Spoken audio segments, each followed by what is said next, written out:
Biblicamente, a vida de Jesus é dividida em 3 momentos: antes da encarnação, durante a encarnação e depois da encarnação.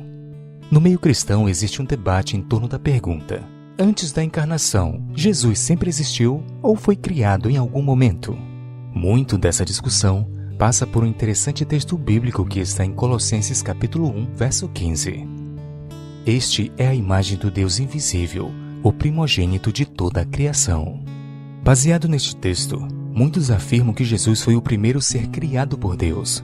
Tal concepção está baseada na interpretação de que o primogênito da criação seria o primeiro ser que foi criado. Porém, tal interpretação não é tão correta à luz do contexto bíblico por algumas razões. Primeiro, a palavra grega para primogênito protótokos não significa necessariamente o primeiro.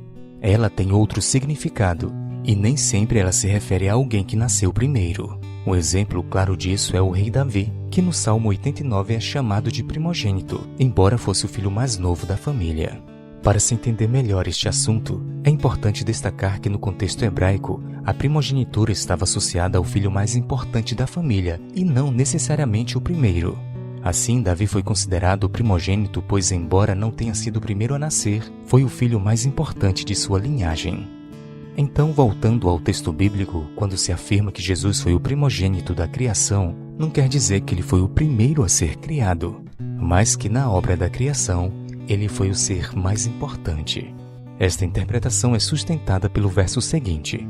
Veja: pois nele foram criadas todas as coisas, no céu e sobre a terra, as visíveis e as invisíveis, sejam tronos, sejam soberanias, quer principados, quer potestades. Tudo foi criado por meio dele e para ele.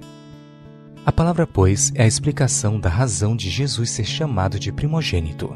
E o motivo é que ele foi quem criou tudo.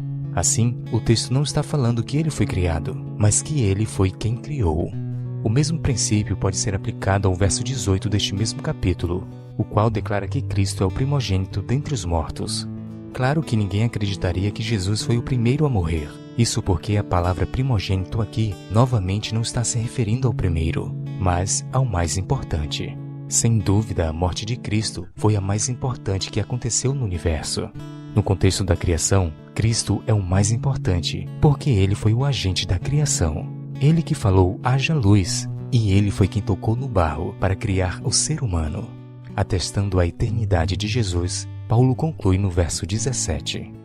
Ele é antes de todas as coisas. Nele, tudo subsiste.